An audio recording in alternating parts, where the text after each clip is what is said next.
Our work expands finance, supply chain management, and gender equity, complemented by extensive experience in teaching, research, international training, and advisory roles with leading national and global institutions. With great respect, I invite Professor Dr. Shakila Yasmin to the stage to share her insight with us.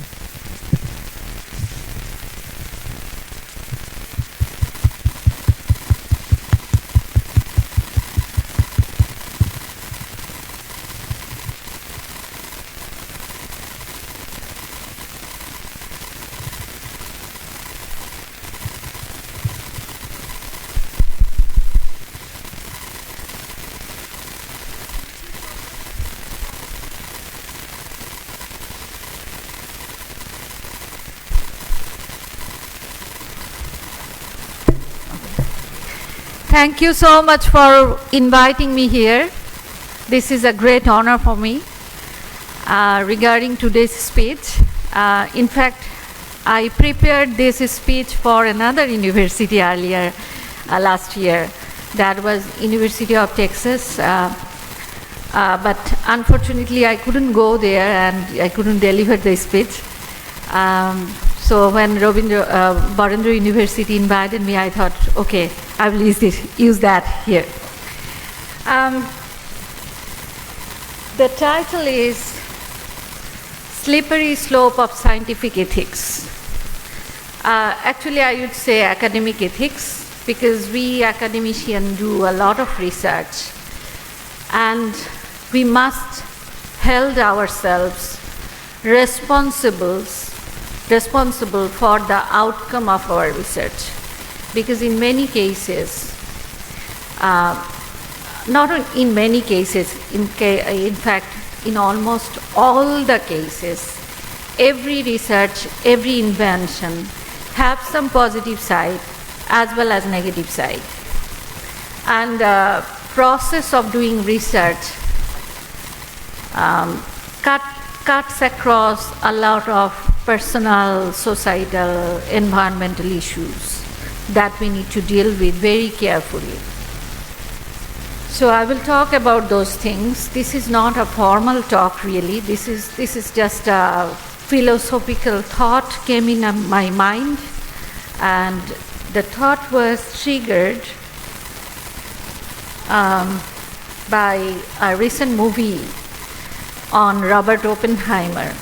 You see his picture here? He is an American theoretical physicist and a science administrator. He was appointed as the director of the Los Alamos Laboratory during the development of atomic bomb. And he was the director of the Institute of Advanced Studies, Princeton, 1947 to 1966. So now I'm going to show you the trailer of the movie that I mentioned.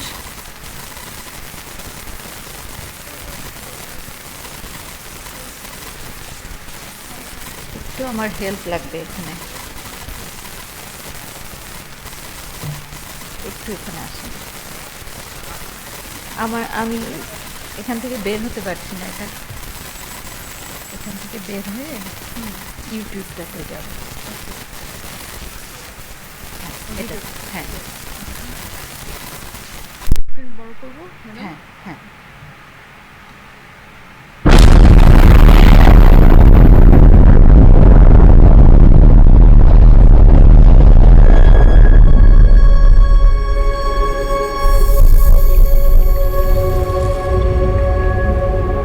We imagine a future, and our imaginings horrify us.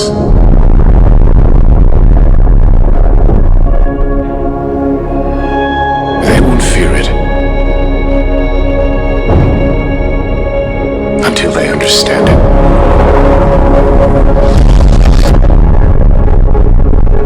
And they won't understand it until they've used it.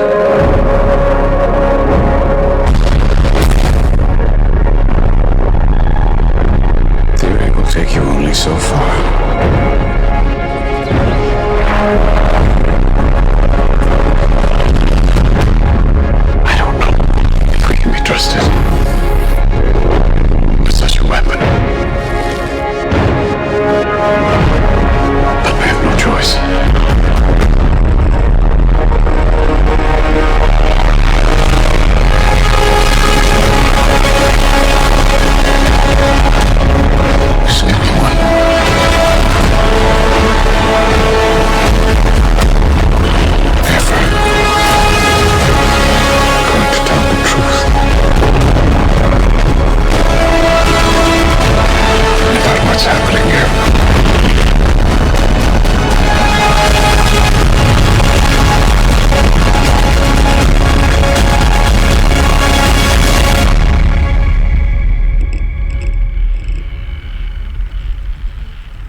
যে কারণে প্রবলেমটা হচ্ছে স্ক্রিনটা পুরো দেখা যাচ্ছে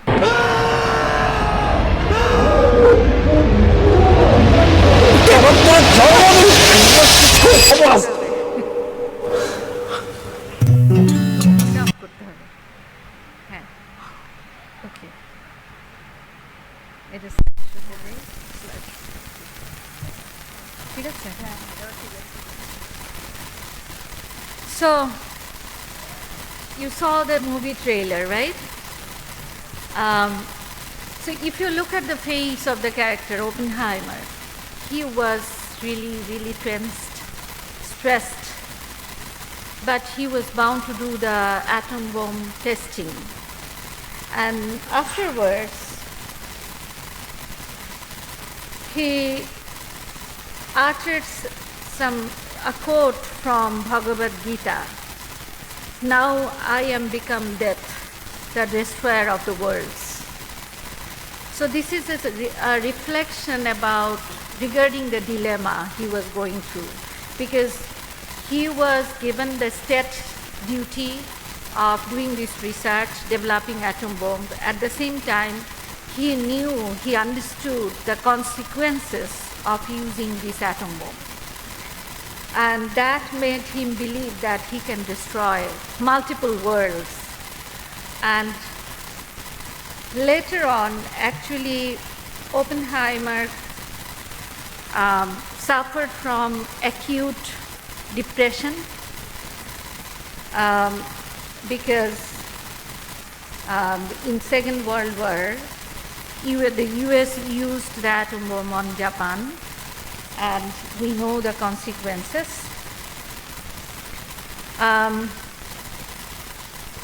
Immediate casualty of Hiroshima, there are some numbers here. So 350,000 people got affected, 140,000 people died, injured 78,000 only in Hiroshima city. So that's a lot. And that's actually tells a story about scientific ethics. So where do we stand? Where do we cut the limit, stop the limit? So in 1954, a government hearing by the US Atomic Energy Commission alleged Oppenheimer being a spy of Soviet Russia, because actually after that attack, Oppenheimer was going through a lot of stress and he was communicating with his families from Russia. So that resulted in this hearing, and he lost the state security he used to get from the US government. So the reason for telling this story is actually making a case about academic ethics and about the boundary to what extent we can we should open up, or we should follow the instructions given by the government to the academician. Because when we work as researcher, we also get some responsibility from the state in different capacities, in policy making, in doing government research and all those. And sometimes we cannot control, we cannot tell the truth regarding the consequences of a certain research. To give you some examples here, if you can remember, during the first decade of this millennium, the telco companies in Bangladesh was in a price war. They were offering overnight free talk time, if you can remember, DJs. So, and this idea came out from the marketing professionals, right? Marketing researchers, that if we can offer this, we can sell more talk time, and these telco companies will make a lot of revenue, a lot of profit that will be generated. No doubt, they generated huge amount of profit. But our youth stayed awake overnight talking to friends. doing whatever they wanted to do. And that ruined those young people's time, because due to lack of sleep, their health suffered, their education get hampered, they were not performing well during the daytime, during their school hours. We didn't think about those consequences, but we were supposed to. So this is one example. Another, nowadays we are facing, we are proponents of technology, we are promoting access to internet, access to social media. Everybody in the country should have internet access. But what do we see these days? Kids these days don't talk to each other. Each individual are becoming lonely planets in the world. And that triggers to a new movie, Rental Family. If you get time, watch that movie. So that's a story about selling emotions.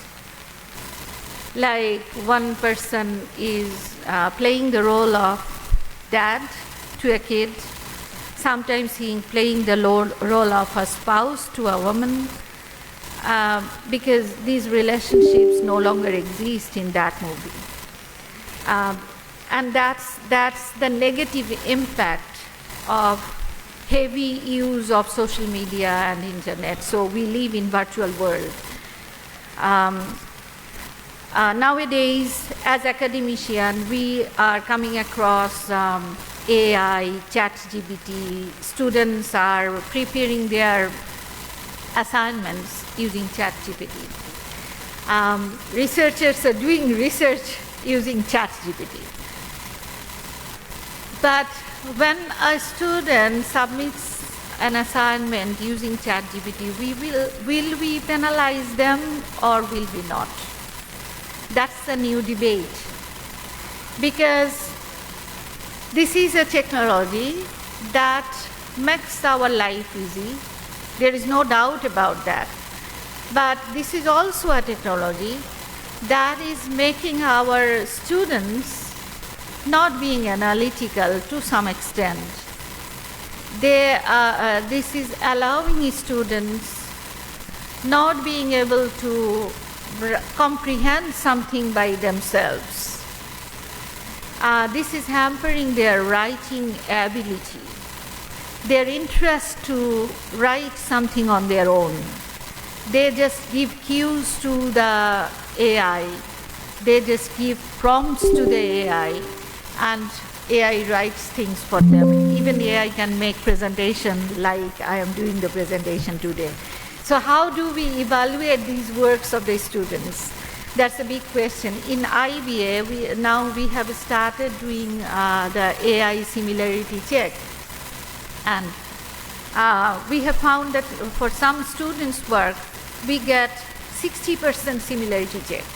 And when we call up the students and we talk to them, we ask them questions, we have found some of them are really smart. It's not that they didn't do their work, they didn't understand the assignment, they didn't understand the topic. They understand that very, very, in a very good way, but still they have used AI, which has polished their writing. So in that sense, this is okay. We should not penalize them for using AI. But in some other cases, we have also found students, they have generated their assignment using AI, and when we started asking probing questions and all those things, they couldn't answer. So based on only AI similarity check, if we penalize some student, that's going to be injustice. Again, if we don't penalize some students, that is also becoming injustice. So what should we do? Yet I don't have any answer, any conclusive answer, but I propose we should not grade students using only on their submission. there should be a sort of a interview, viva, so that we can ask questions and we can understand actually whether the student learned that topic, whether the student can do critical thinking or all those things. Based on their written work, submitted work, we cannot grade them anymore. So that's another thing. I would share two more stories. One is access to finance.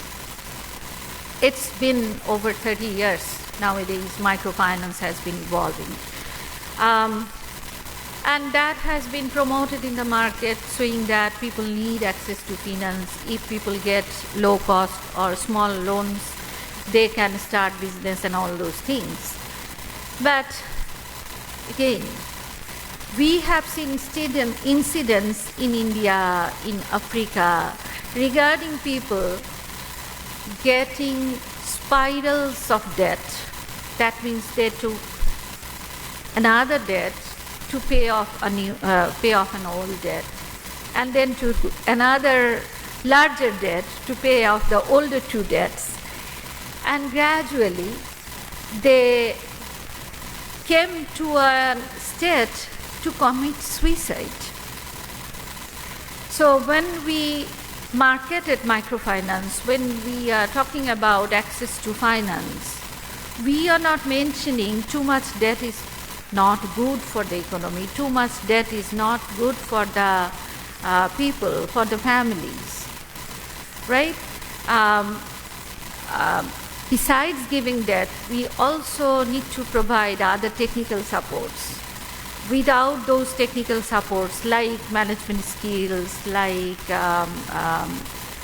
business acumen, and all those, if we don't provide those things, if we provide only microloans to families, assuming that they will be doing business and they will be earning profit, making a lot of money and giving back the money, actually we are making the poor more poorer, and we are making their life vulnerable. So that's another thing we have to think about. And nowadays we are promoting cashless economy. This is the last thing I am going to talk about, cashless economy. So as a part of cashless economy, banks are offering a lot of credit cards almost to everybody. Nowadays we, in our wallet, we only have cards, 4 or 5 bank cards. And I have seen a lot of families living on those credit cards. When something bad happened to the earning member of the family,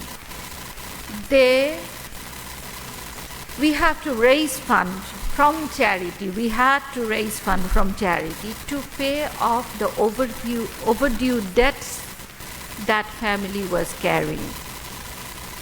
So there is always a bad side of any new innovations. We need to be very careful about that, and as academicians, we need to categorically mention the drawbacks, the downsides about anything that we are promoting. Any new business thoughts, any new business ideas that we are promoting, we need to think about that. How we are causing harm to the society in the long run. Only short-run view is not enough. Okay. So here are some examples of new technologies, emerging technologies. If we take a few, like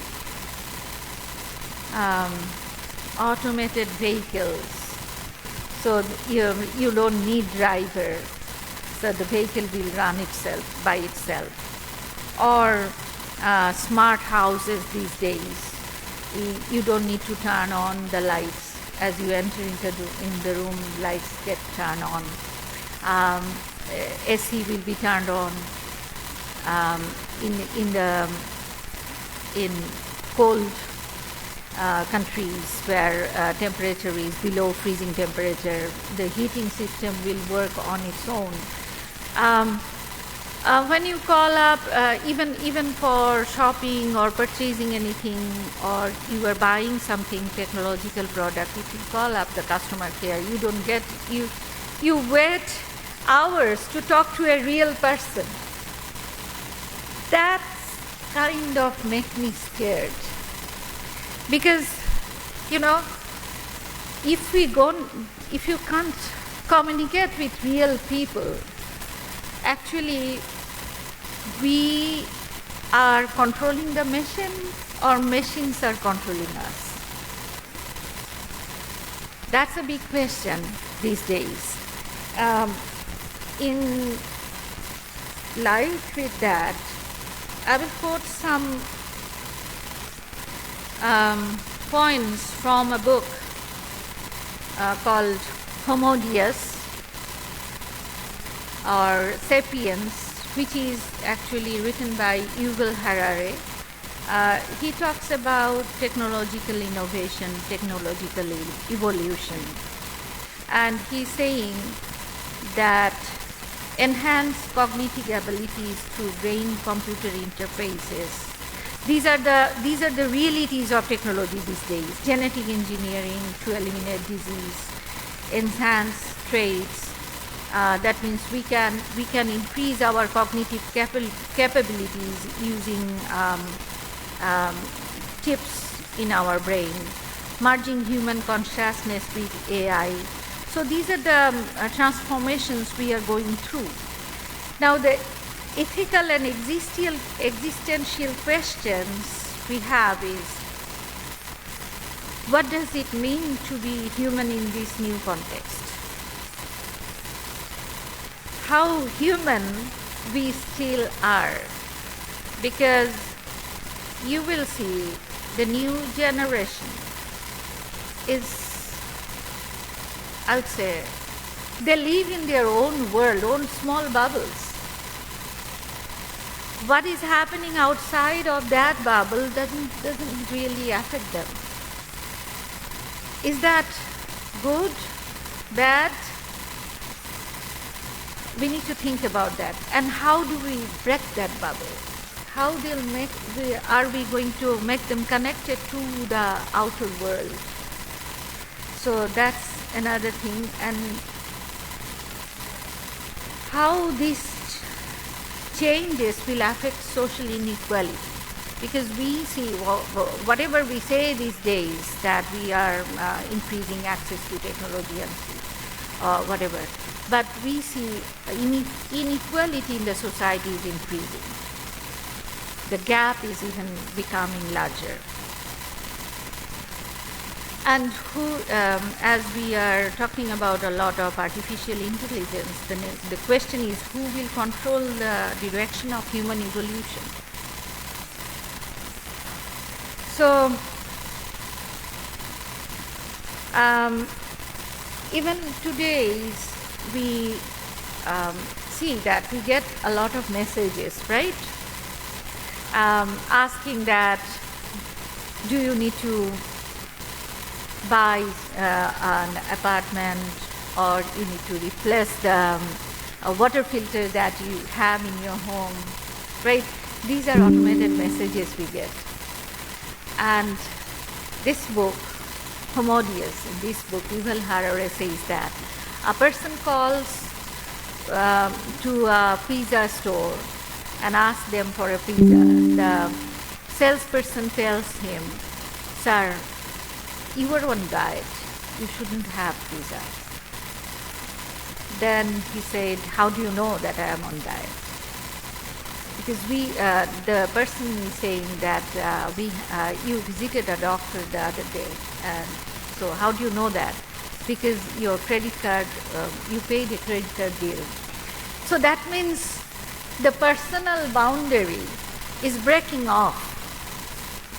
Everybody knows almost everything about other people, and that's the contribution of big data.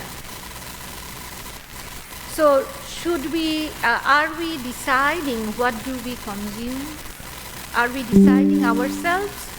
Or the data analytics, the machine learning programs are actually telling us what to buy, what to consume, and what to say. So I close my discussion with this question. Thank you so much.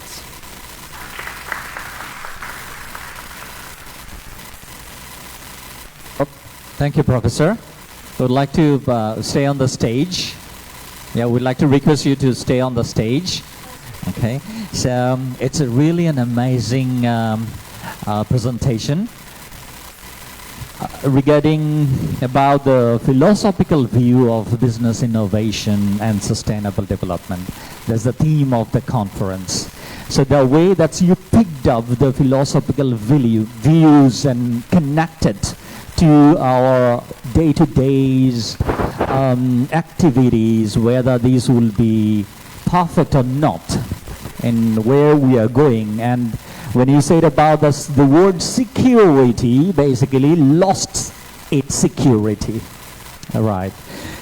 So from the very beginning, we have gone through about how innovation creates another big problem, from Copenhagen to then John Nash. As you mentioned about the beautiful movies, A Beautiful Mind, right? Yeah. John Nash.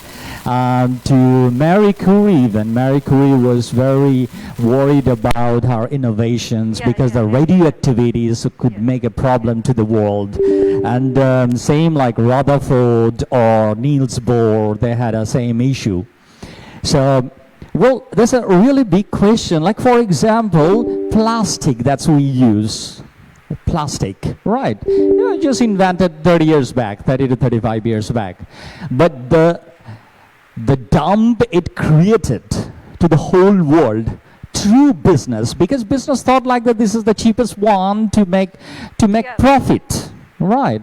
So unutilizations of the innovation. That's why in Copenhagen he said about what I did, right? I become a demon. All right, even though the person who dropped the bomb in Hiroshima and Nagasaki, little man and fat boy, okay, after dropping the bomb, the pilot said that, oh God, what I did. I shouldn't do that, what I did. Okay, so if we become sad after application, it doesn't have any meaning. It's a meaningless job, right? Yeah. So innovation, what we invented, amazingly presented, ma'am. Okay, Professor, I was waiting. Yeah, yesterday I was just saying to you in the late night that I'm really interested to listen to your presentation. Where the dilemma of the philosophy? No, so this is a dilemma. So business ethics, like in case of the normative ethical theories, virtue ethics, deontological ethics, utilitarianism, care ethics, and environmental ethics, there is a solution of this dilemma in case of the innovation, that means of existence and super existence. So I should thank you again, and I think there are some questions from the floor. I'm sorry for taking time, okay, after your beautiful presentation. Just to create appetite to the audiences so that they might have a question. Okay. So, questions audiences. from the audience? I would like to request our volunteers to go through the Take the microphone. questions. Yeah, there's a hand. Yep. Please feel free to ask. Ma'am, assalamu alaikum. You mentioned earlier here about scientific ethics. Yeah, scientific ethics. We know there are some principles of general ethics or business ethics. So can you mention any one principle that is not included in general ethics but in scientific ethics that should be followed? Any one principle? In fact, general ethics overlaps with scientific ethics, but some discipline have its own ethics, like if you talk about psychology or if you talk about medical science. For example, doctors are not allowed to disclose any of their patients' stories to anybody. Okay, so this kind of professional ethics are there. And in terms of academics, if you are using other people's idea, you have to cite them, you have to go through referencing process and all those. So there are some specific rules, regulations, or ethical issues that you need to follow in different disciplines. So that you can say it's scientific ethics. And if you are talking about general ethics, that's more overlaps with value system we carry with, like we shouldn't harm the society, we shouldn't harm any people, we shouldn't harm the environment, or you can just think about simply said triple bottom line. Connected to morality. Yeah, connected to morality, right? Moral values and triple bottom line. Triple bottom line means people, planet, and profit. Okay, so you should have 3 of them, not only one. Okay. Thank you. Professional oath, as you mentioned, right? Yeah. Next question, please. Any other questions? Please feel free to explore yourselves. One, please. আপনারা চাইলে বাংলায় প্রশ্ন করতে পারেন, কারো যদি প্রশ্ন থাকে।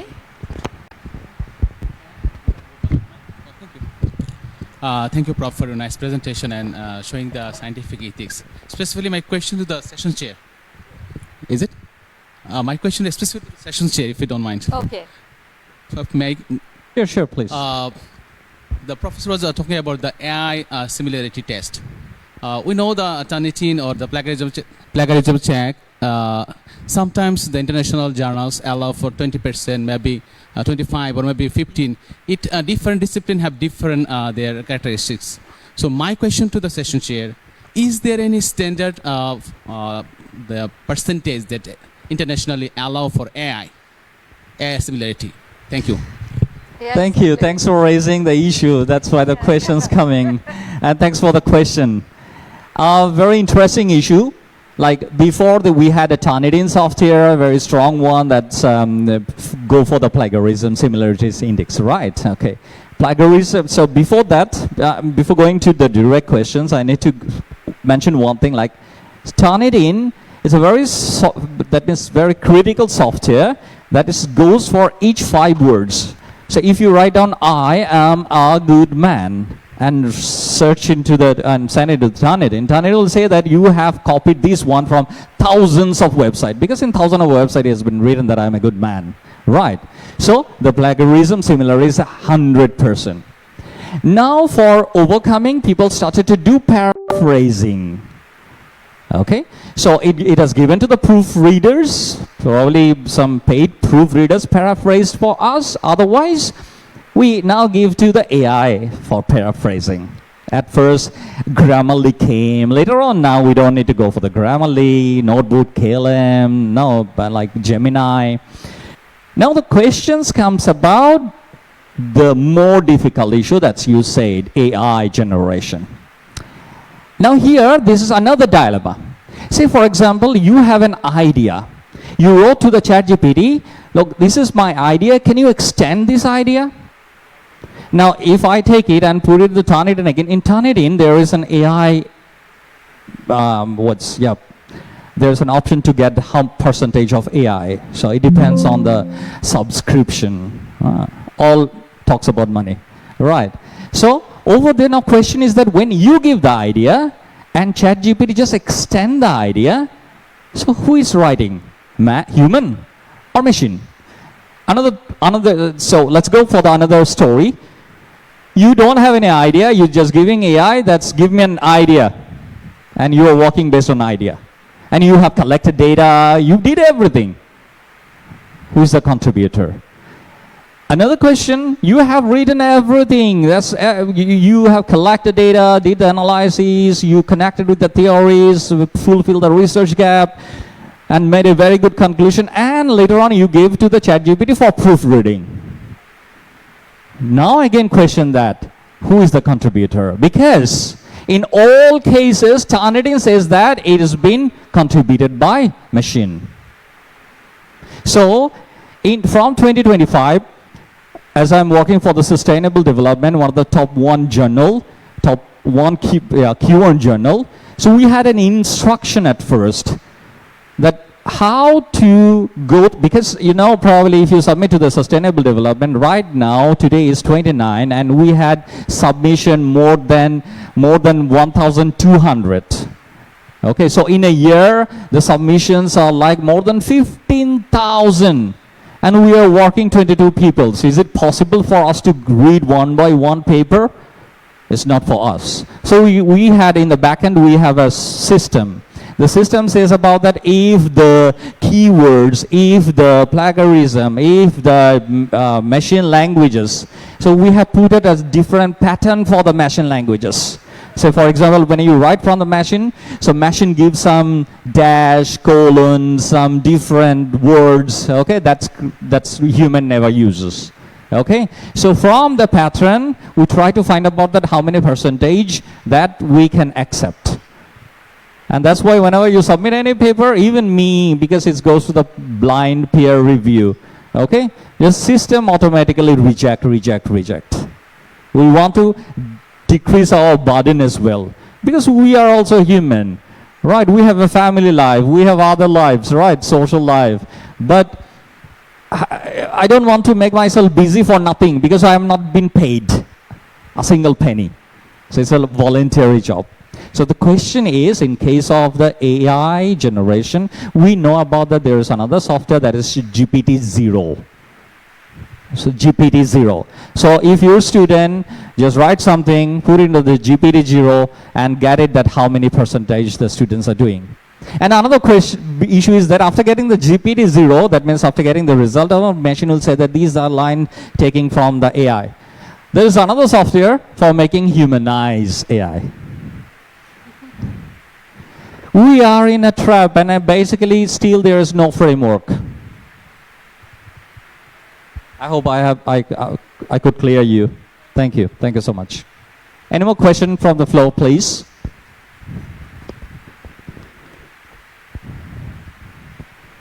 We can go for one or two more questions, right?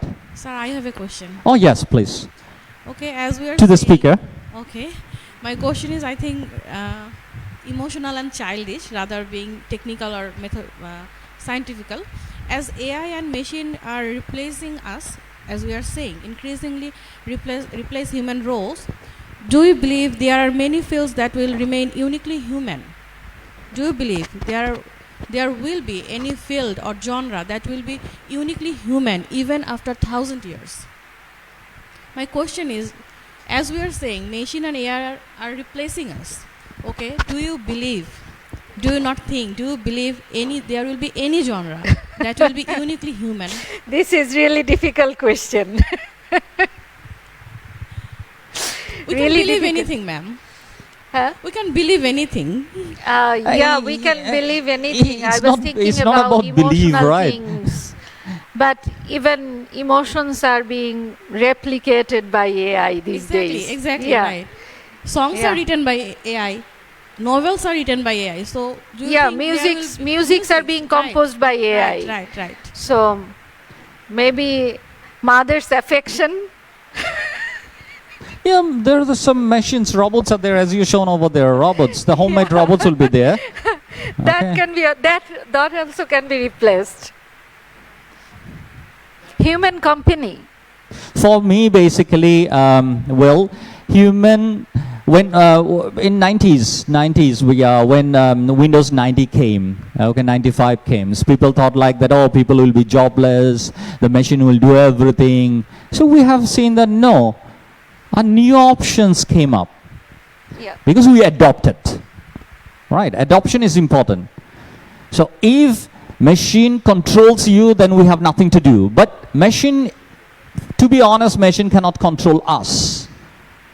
So, but we need to, this is a transition period, so we need to find about a new framework that's how machine cannot control us and how human can utilize machine. Okay, so the question, there is a quantitative issues in your question. There's two issues, qualitative and quantitative. In case of the quantitative, as you said, about even 100 years, right? So you don't need to think about 100 years. Education, so-called education that we are doing, for sure, within 5 to 10 years, there will be no existence of these sorts of infrastructure. It's totally waste of money. Because Harvard University and MIT, they from the research, they understood this in 2000, more than 2005. So in 2008, they launched edX. So in edX platform, you can learn anything. You don't need to pay a single penny until you need a certification. Education is free for all. Right now, you don't need to say that I don't know anything, because you just go to the machine, ChatGPT, give the picture, give the videos I showed you in the last class, right, last day, sorry. Okay, so it will say you everything. So there is no chance to say that I don't know. Right. So we need to reshape our education, our thought, our way of life. Otherwise, the question again will come to believe. So there is no option in believe in reality. Sir, can I add something? Yeah, please. Thank you, Professor Madam and Professor Sir. Actually, there is one point. This is very important. That is, emotional intelligence and social intelligence cannot be replicated by the robotics. This is the true, because when you use robotics, up to certain extent they will use ALU, arithmetic logic unit. But after that, intelligence cannot be done. You see what have done by the Sophia. Sophia, at the end of the day, 24 hours she took. Then she collapsed. Similarly, if we read all the philosophical ideas of the development, especially dining philosopher in the database management, there we will found that they do not have that type of emotional. So parents' behavior, parents' normality, everything is within the boundary of the humanistic approach. So though we are thinking about the robot in future, but in reality it's up to certain amount where man or woman will decide how much they can progress. But emotion is different thing. It cannot be counted. When you will take the class or when you are giving the lecture, we participants with you, actually you are the performing art, and that is our nature. So this cannot be done by the robot, sir. I would be happy enough if your voice continues for next couple of years. But unfortunately, you know about that in 2024, on December 27, Google launched the first quantum chips, Willy. So in case of the quantum, now we are not in the digital technology, we are in the quantum technology. In case of the quantum technology, you're saying about Sophia. Sophia is based on the digital technology. When the,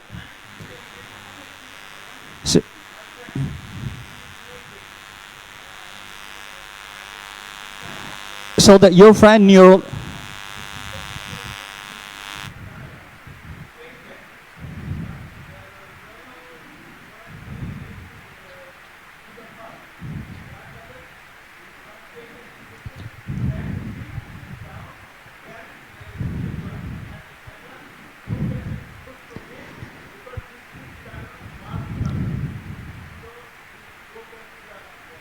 Okay, we'll have much more talk later on. Yeah, that's a debatable issue. And right, that's true. This is the professor. This is the meaning of the conference, where we share and care about knowledges and practices towards the society. Sure. Thank you so much, the valued audiences, the question makers. Have a big hand to the audiences as well as to our lovely presenters, Professor Dr. Shakila, Yasmin. Thanks a lot. I'd like to request Dr. Shakila Yasmin Madam to please remain on stage. Thank you for this wonderful session, for sharing your valuable expertise and diverse perspective with us. As we conclude this session, we now come to a special moment of appreciation. I respectfully invite our conference chair, Professor Dr. Kanij Habiba Afrin, to the stage to present token of our gratitude.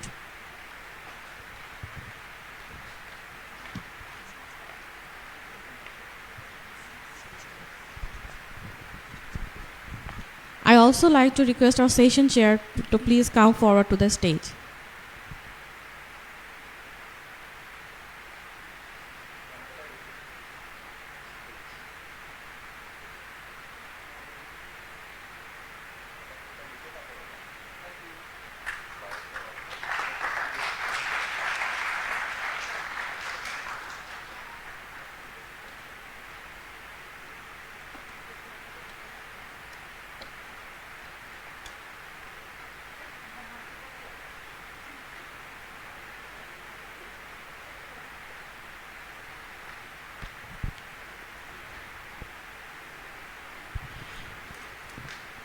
Thank you, Dr. Dhar, for your insightful summary and effectively presiding over this session. Okay, you may take it.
We now move to one of the most anticipated segment of ICBISD 2026, the Industry Talk.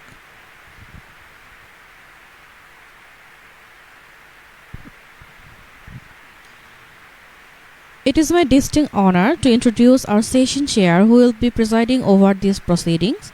Please join me in welcoming Professor Dr. M. Elias Hossain, a distinguished scholar and an eminent economist, currently serves as coordinator of the Department of Economics at Varendra University. He is a professor at the University of Rajshahi with over decades of academic experience and a prolific researcher in sustainable development and environmental economics. With the highest regard, I now invite Professor Dr. M. Elias Hossain to the stage to take his seat as our session chair.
Respected chair of this conference, invited guests, faculty members and participants, Good morning to you all. First of all, I would like to welcome you in this session on industrial talks. In this session we have two timely and interconnected presentations that will be given by Mr. Mohammad Misbahul Haq, former Executive Director of Bangladesh Bank, and Dr. Mohammad Mansoor Ahmed, Consultant, World Bank. These two topics, the two papers will be on digital transformation in financial technology or fintech, and another one will be on data-driven innovation for sustainable development. So, without any further delay, first of all, I invite Mr. Misbahul Haq to take the floor, to take the stage. Please, Mr. Misbahul Haq.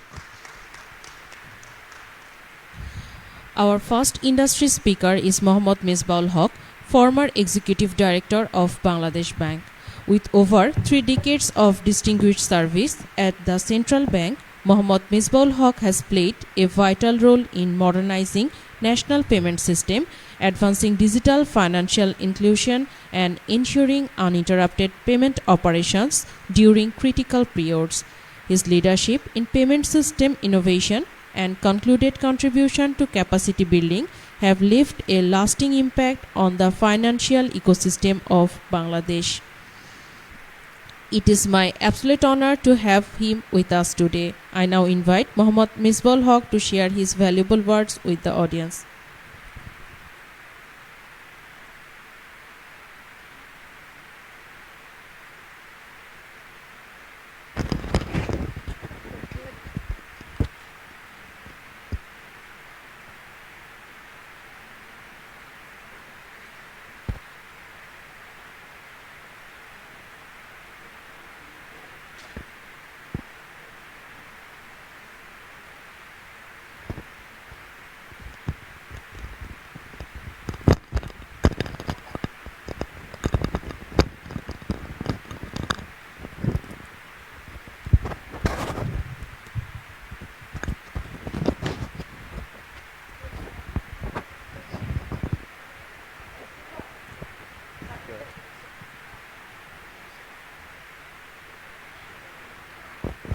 Can you hear me?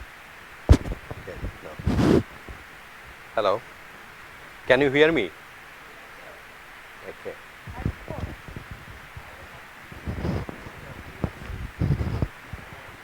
All right.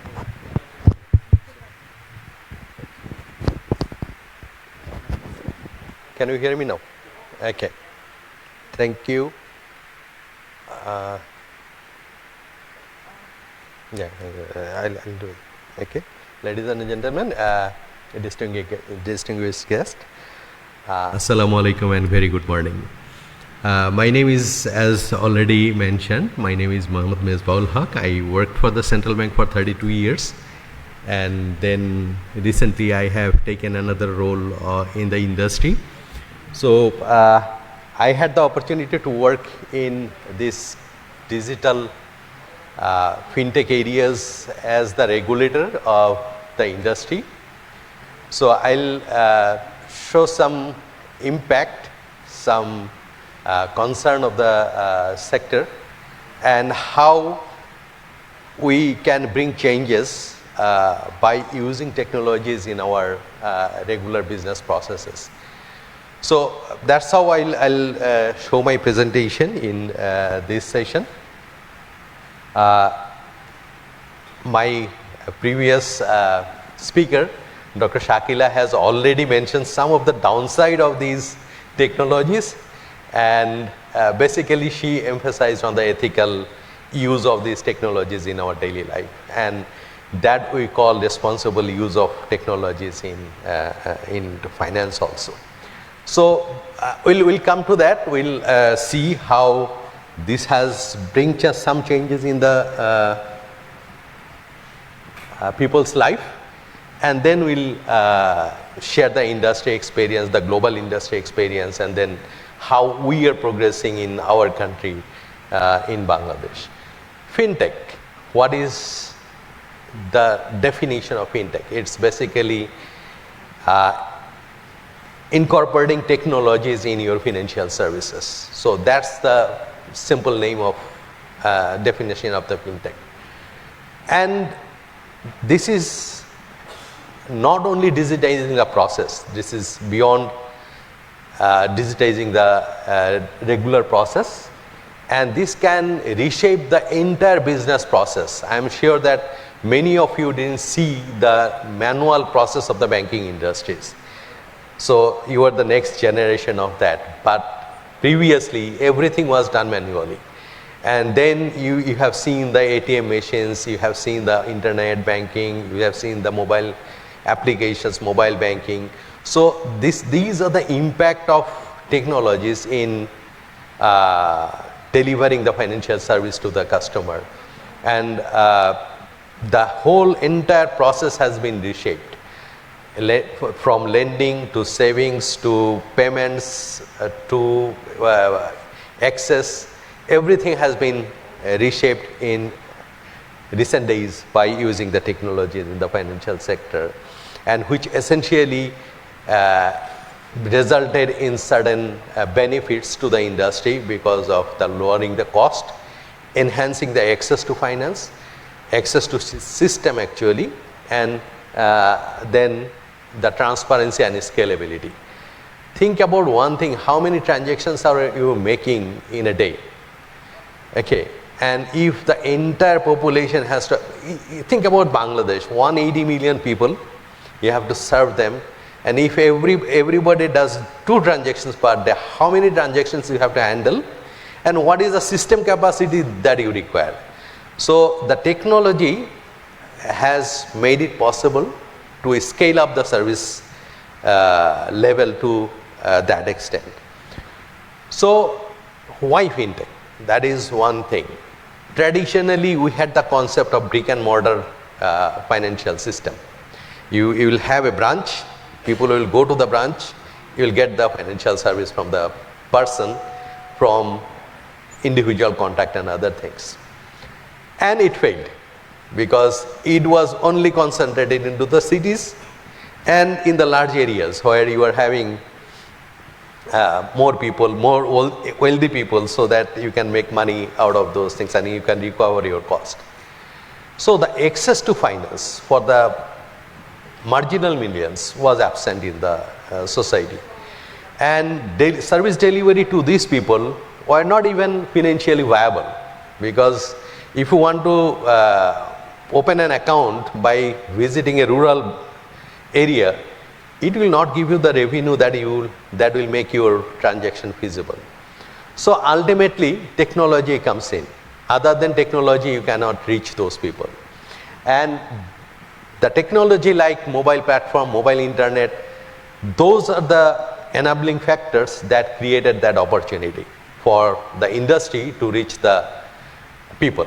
And you have seen the Bikash, the Nagad, the Rocket, and what is the impact of these fintechs in bringing the people into the system. So that is one thing, that we have completely removed the dependence of that brick and mortar model, that you don't need to go to the bank. I'm sure that many of you are having bank accounts, doing banking transactions, and never visited the branch. There are many people now in the society that they are doing everything, but they are not going to the bank anymore. So they are doing it through their app and other things. So the dependence of that brick and mortar concept has been eliminated from the society. So that is one thing, branch dependence, and that created the opportunity to give the customer a different experience, that they can do the transactions at any moment of time, from anywhere, at any time, at their will. And that gives the service quality that they are desiring, and that gives a sustainability of the service and the resilience of the service. And then cost reduction. yes, by leveraging this technology, we have reduced the cost because you don't need any more the brick and mortar concept. You don't need the physical infrastructure anymore. If you can create the IT infrastructure and you can run the application in your system, then you can reach to the people, you can deliver the service. You know that recently Bangla Bank has given license to the digital banks who will not have any physical presence. They will do everything virtually, and you will have only the app, and then you can do any sort of transactions through those banks. So that's the concept of reducing the cost and accessing the population to that extent. And whenever you are doing any transactions through technology, you are creating digital footprint. So that generates data. That the next session, I'm sure that he will emphasis on this data, big data analysis, and how this can bring the changes in our life.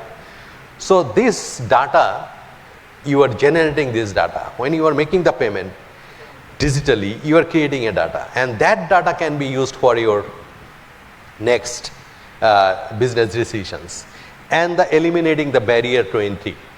One of the large barrier to entry to the financial system was basically the availability of presence, because whenever you want to open the account, you have to go to the branch, and many of the people are not very comfortable to go to the branch. You know that if you see the marginal population, they are afraid of going to the branch, that they will not be very comfortable in going and entering into a branch of modern bank. So that barrier has been completely removed, and you can open the account through your app, and you can place all the required documents, and then you can open the account, you can do the transaction. So that barrier has been removed from the system. And the technology that basically we have learned from the previous session also, that AI is taking our life away from our social behavior, but nonetheless the use of this technology is a part of your daily life now. The digital platform like internet, mobile banking, these are the foundation of these fintech industries. On the basis of that, they use AI and big data for risk management and detection of fraud and forgeries, and that's how they're making the system more sustainable. Blockchain is for security, and it's a technology that ensures the security of the industry. Cloud and API is basically for scalability of your services. So these are the basic technologies that has been incorporated in the financial system. What are the impact of this technology? It has a huge impact on financial inclusion. As I said, it has created the access to finance. And sustainability, we know that these technology-based solutions doesn't require that much of infrastructure, that much of physical resources. That's why it reduces the pollution, it gives a better environmental friendly technology to have in the financial sector.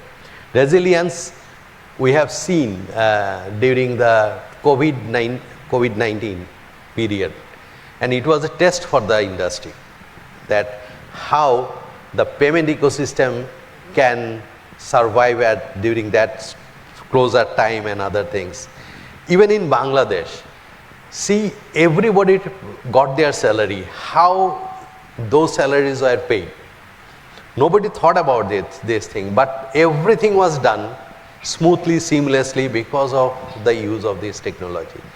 Even within 15 days, we opened 3.5 million accounts of garment workers, and then we channelized the fund into those accounts. from the government accounts to those worker account, and then they receive the money sitting in their home, and they don't need to go anywhere. So these are the technologies, these are the challenges that you can overcome through the technologies. So this is why we are saying this is resilient, scalable, secure, and gradually earning the trust. Yes, there are incidents where people are losing money. There are incidents where fraud has been committed, but the system is getting matured, and every day the industry is introducing certain new technologies to protect their customer from the fraud and forgeries, and that's how it is becoming the thing. The impact of this fintech in global perspective. See, there are some figures, 2024 and 2025. This is a figure from Findex Index of World Bank. They usually publish the Findex financial index, basically data. Though Bangladesh data is having some problem, I am not going to that at this moment of time, but I'll talk about that thing. See the achievement of India, Kenya, South Africa. The financial inclusion. The financial inclusion means a person of 15 plus age having a bank account and have some sort of access to either savings or credit. So this is the definition of financial inclusion. So the financial inclusion rate in India in 2014 was only 35%, and in 2025 it is 89%. In Kenya it was 40%, and now it is 90%. In South Africa it was 46%, now it is 81%. What happened during this period of time? So how they have achieved this mammoth progress in their financial sector? India implemented an UPI, Unified Payment Interface Solution, Paytm and PhonePe. These are the fintech they introduced into the system, and that take them to that level, 35 to 90%. Kenya, they have implemented the M-Pasa, which is replica of bKash. Actually, M-Pasa came first, then we introduced the bKash in our country. That is the replica of bKash. That after introduction of M-Pasa, this happened in Kenya. So their financial inclusion rate goes from 40% to 90%. And this M-Pasa is now being implemented over the African region. So they are getting good thing. And then the South Africa is having, all these has happened through the introduction of some sort of fintechs in the industry. So that is the impact. Bangladesh, yes, we have, the figure is not showing this thing, but you can imagine, we have 23 crore, basically 230 million accounts, registered accounts in mobile financial services, out of which 90 million is actively using it. And then we have bank accounts, then you have MFI accounts, then we have agent banking accounts. So I think the figure that they have shown it, this is not the correct thing. It is much more than this. So, and one of the problem of these Findex data, they were collected during the COVID period, and that's why there are some distortion in certain cases. Globally, 79% of the total population having some sort of bank account, either with banks or with MFS or with any other form of bank account. And it was 62% previously in 2014. So it is basically the contribution of the fintechs. In lower middle income countries, it is 75% now because of that increase in the mobile financial service. 62% of global payments are now automated in the form of digital medium. So these 62% is creating data every day. So that data can be used in many other reasons. The credit scoring, then the other analytical things, financial behavior of the individuals have been identified through these data. Primary drivers are, as I said, mobile, internet, digital onboarding, eKYC. KYC means know your customer. You have to identify yourself. You have to provide all the information that that is required for the banking industries to identify you. And that is now can be done through the technology. So that is the eKYC. And mobile money platforms like Unified Payment Interface, M-Pesa, in Bangladesh, that is the bKash, Nagad and other things. In Bangladesh, we have, as I said, we have 23.9 million accounts, out of which 90 million is active. Daily transactions over 50 billion per day in MFS only, not the banking industries. And recently, you have seen that bKash has joined with some of the financial institutions to provide loan and also to collect the savings. Over 5,000 crore taka has been disbursed by bKash platform as a loan to most probably 950,000 customers. So that is the reach they can create. And then over 5 million deposit accounts has been mobilized by bKash through 5 institutions. Banking initiatives, about so far as our statistics says, 50% of our banking transactions are happening in digital form. Rest 50 is still manual. This doesn't cover the person-to-person transactions, personal daily transactions. Rather, it only covers the banking transactions that we are doing. So 50% of these transactions are digital now, but we have a scope of another 50% here. And then our daily life transaction is still there. So that is the scope of digital payment in our country. Introduction of Bangla QR gives you a very cheap mode of payment solution. It's only a picture. If you keep it, and then you can make the payment by scanning that picture. So that is one cheap solution that has been introduced in the country, and it is getting popular. As you know, the adoption of technology doesn't happen in one day.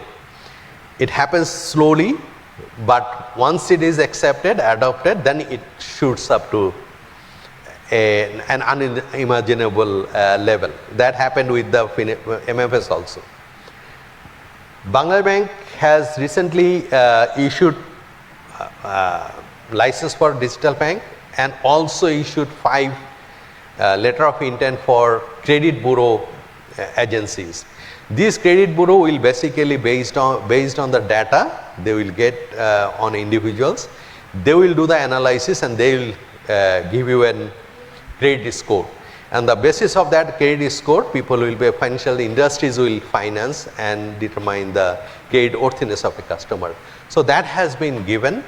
But you know that this data analysis, this data engine should be, there are many solutions for that in the industries, and many of the global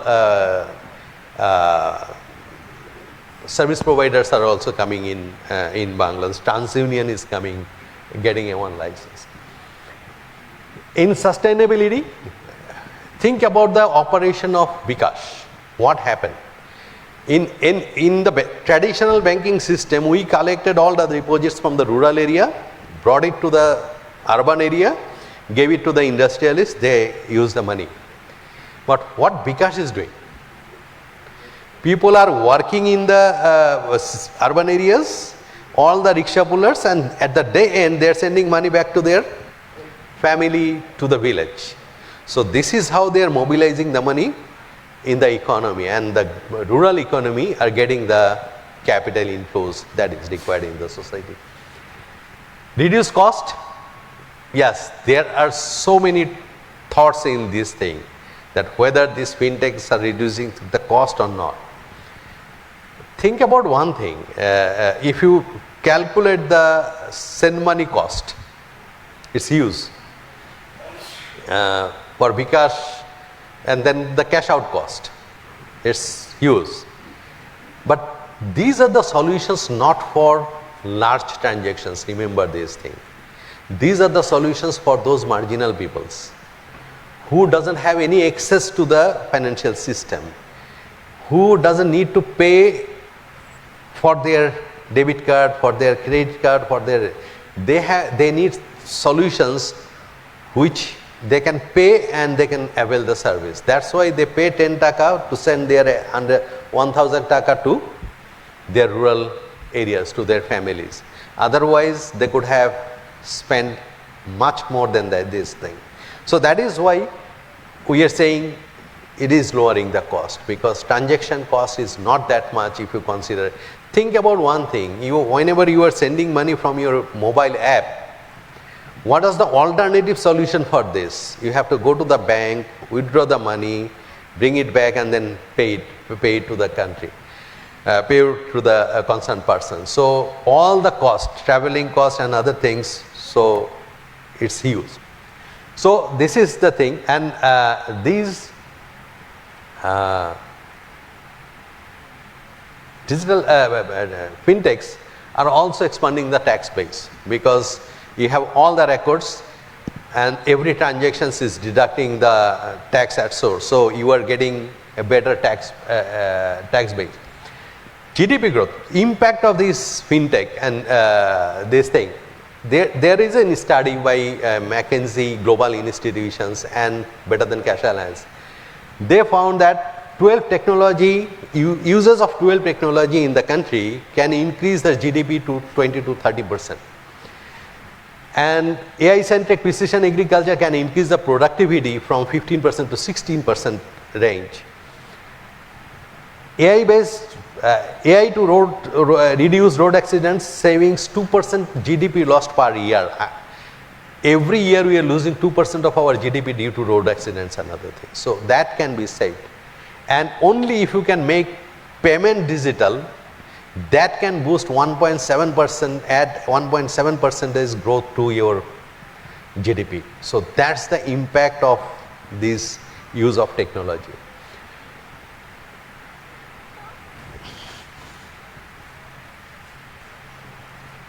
Okay.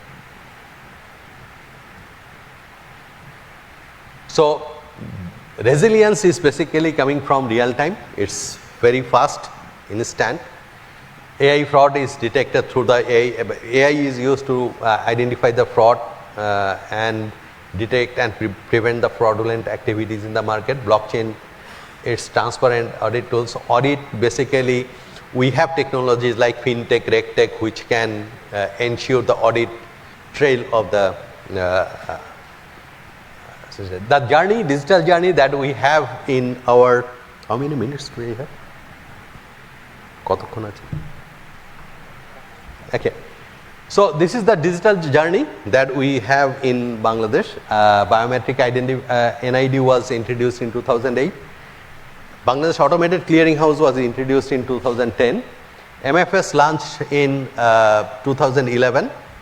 Then National Payment Switch, through which we are doing all these transactions from one bank to another bank through app.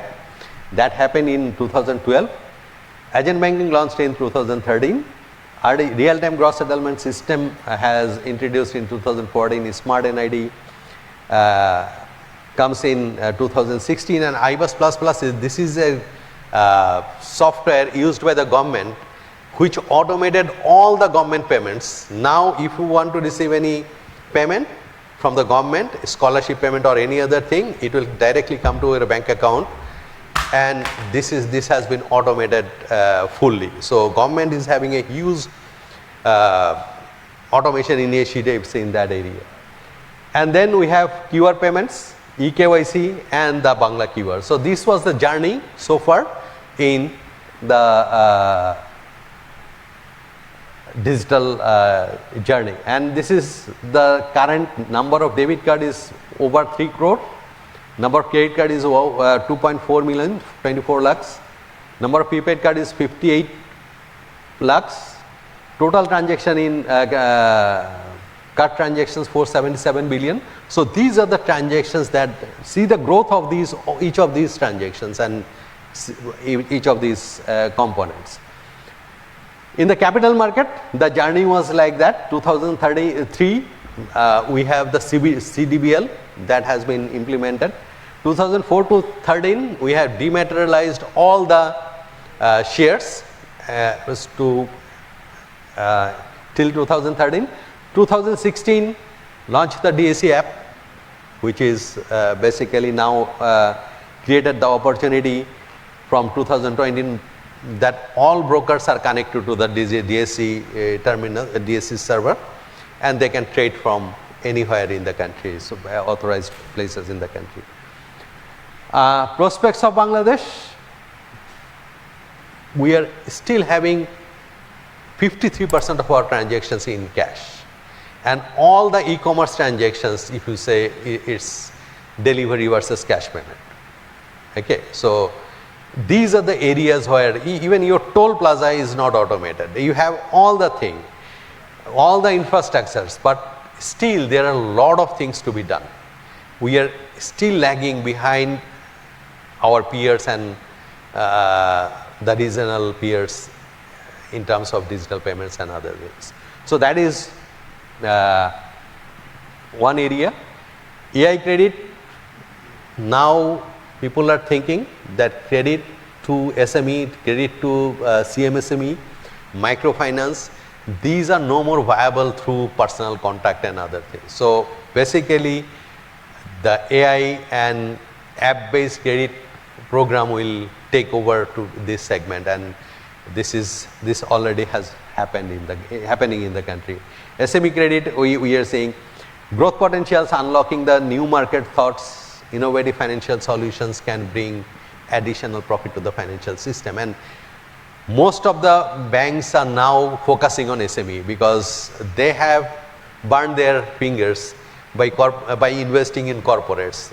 If one corporate goes down, most of their assets are going bad. So that is one area that everybody feels that, okay, no, we have to move to the SME sector, so that CMSME, if we can develop the CMSME, that will benefit the country and also the industry as a whole. Key challenges, digital divide. If you cannot make the technology available to everybody, there is a risk of creating a digital divide in the society. That some people will have the technology, they will do everything, and some people will not have the technology and they will be left behind. So this is a dangerous thing that nobody wants. We want the development inclusive. So that is one thing that we have to be very careful about this thing. We have to make the technology cheaper, and it should be public goods so that people can avail this thing and people can use digital technology to their daily life. Cyber security, this is another concern that everybody talked about, that this is every time this hacking is becoming a profession. It's no more a game or no more some intent, but rather it is a profession now. So you have to beat this profession to keep your home safe. So that is, yes, so that is one thing that we have to be very careful in using the technology.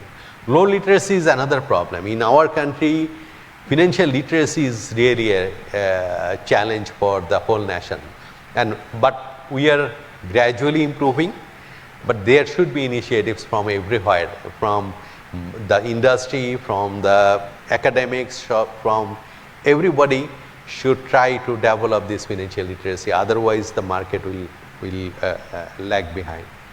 And the regulatory lag. I worked for the regulatory agencies, so I know what is the challenge of managing the balance between this fast going industry and the slow moving regulators. So, and basically finding the balance between the innovation and regulation is a real challenge for the regulatory agencies. So if anything goes wrong, everything is on the regulators. But if everything goes smoothly, no credit to the regulators. So that is the real dilemma of the industry. But nonetheless, we have to do it. We have to have that sort of thing. Way forward, data protection is one of the important issue that we have, many of us talked, that this is another area that we should concentrate. Regulator collaboration between the business, regulators and the industry, it is required. Digital education is another thing. Open banking, this is coming. Responsible governance, that we term all these ethical use of technology and other things in the same under the same heading of responsible governance. Because if you are not responsible in using the technologies, that can bring a real challenge for the industry. Fintech is not merely about technology. It is a strategic enabler that drives inclusion, sustainability and resilience across the financial system. Its potential to reshape economic landscapes, especially in developing regions, underscore the importance of leveraging data and digital finance for long-term growth. Embracing these innovations can lead to a more equitable and prosperous future for all. Thank you very much.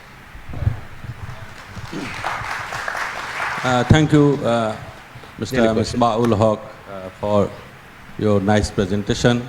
In fact, your presentation is more structured and very much informative, and it is very clear to the audience, especially for our young researchers and students. I think they all have understand all the points you have tried to explore.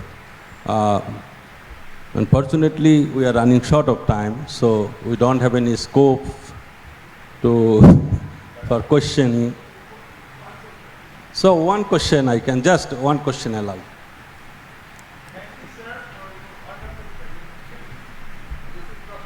Just the quick question, please.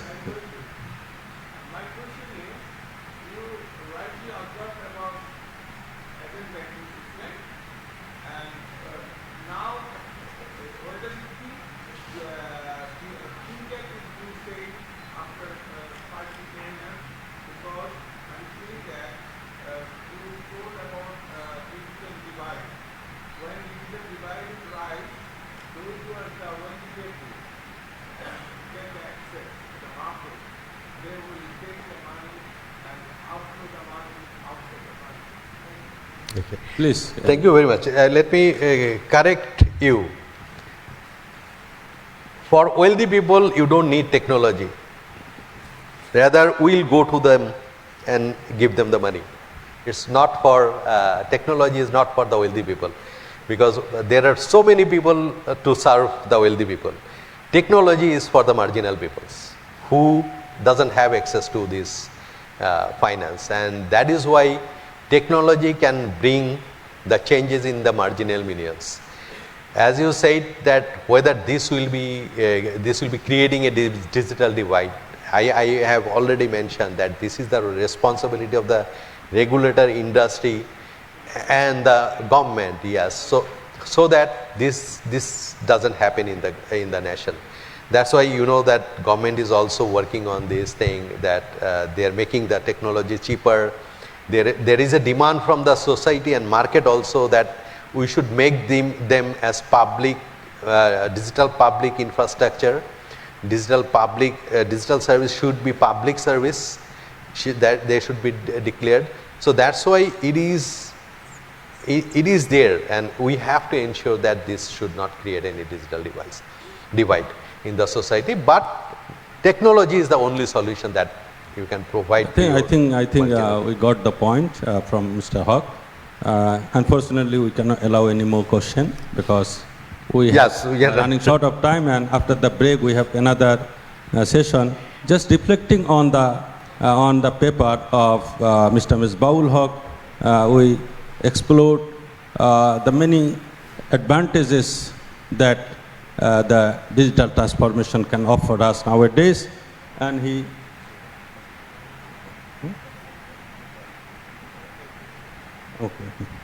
Okay. So, in this presentation, he showed the impacts in 3 blocks: inclusion, sustainability, and resilience. And he also presented the global and Bangladeshi scenario in particular, and detailed explorations we found in his presentation about financial inclusion, sustainability, and growth, nexus, and resilience of the system. And finally, he mentioned the prospects of digital transformation in fintech in the context of Bangladesh, and challenges and ways forward. So, taking all the points, we thrived from the presentation of Mr. Haq.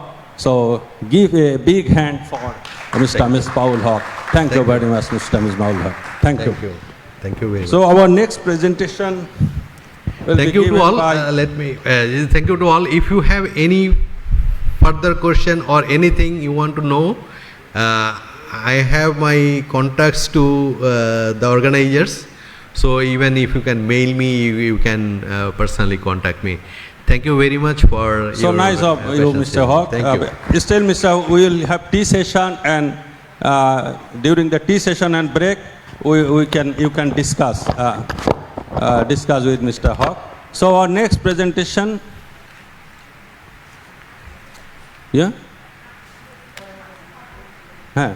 our next presentation will be given by Dr. Muhammad Mansoor Ahmed. He is consultant of World Bank, and he is an economist, and he is working in NSDA's implementation service project supported by the World Bank. Currently, Mr. Mansoor Ahmed is serving as the visiting professor at Varendra University in the Department of Public Health. He was Executive Director and Member Secretary of Bangladesh Alliance for Social Equity Foundation as well. So, I invite Dr. Muhammad Mansoor Ahmed to present his paper on data-driven innovation for sustainable development, insights from Bangladesh's National Strategy for Development Statistics, NSDS. So please, Mr. Mansoor Ahmed, please go ahead.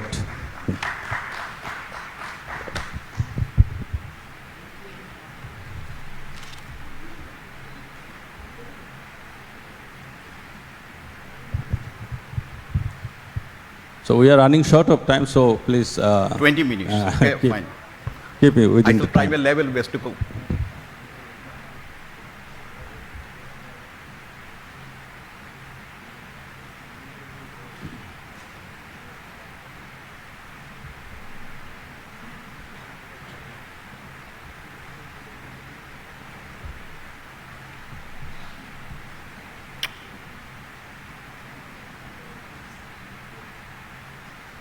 You have format action.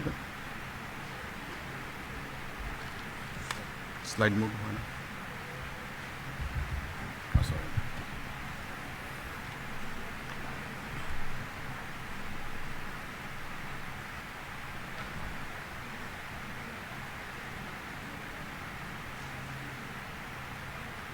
Okay.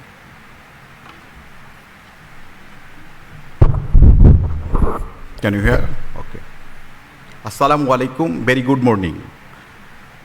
Distinguished guests, respected faculty, members, colleagues and friends. It is a pleasure to be here at the conference of Business Innovation and Sustainable Development at Varendra University, conducted by Business Administration Department of Varendra University. Yeah. Basically, I have been closely engaged with the World Bank supported NSDS implementation support project as a consultant and economist. My role is to strengthen national statistical system in Bangladesh. So, considering this role, I work with the Bangladesh Bureau of Statistics and other government agencies to modernize data production, integration and use so that policies, programs and investment are robust evidence-based. Today I will speak on data-driven innovation for sustainable development, drawing insights from NSDS. NSDS means National Strategy for Statistical Development. It is one of the documents which is complied all developing countries. And my message is very simple today. The accurate, timely, and reliable statistics are not a policy tool. It's a strategic asset for innovation, development, and sustainability. So, especially in the fast-growing economies like Bangladesh. This is the context of the ICBISD, the International Conference of Business Innovation and Sustainable Development, because this is the platform, I think, that bridging between academia, policymaker, and private sector, and how we ensure sustainable business and innovation. And the context, but Bangladesh is a very rapid economy. It is a transition from lower middle income countries. As per my definition, what is the sustainable development? Sustainable development in Bangladesh means improving people's lives, reducing poverty at this moment. Because I am doing my job in World Bank side, this is the Global Poverty and Equity Department. So,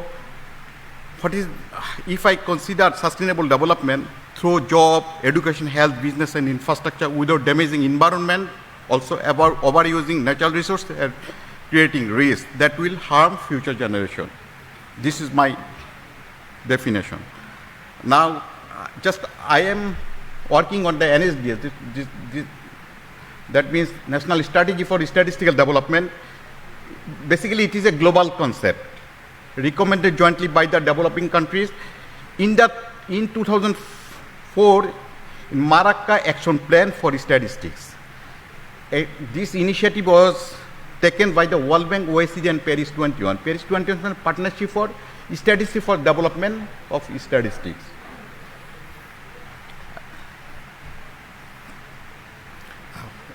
Why national strategy for development of statistics matter for Bangladesh? We have a 17 sustainable development goal. One of the indicator is 17.18.3.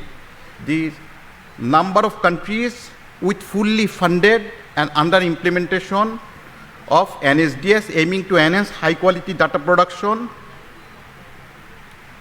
As per Paris 2020 annual report, now 100 developing economy fully funded NSDS.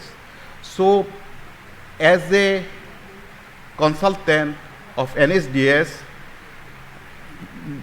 to comply with the indicator, World Bank funded to develop NSDS in Bangladesh in 2013.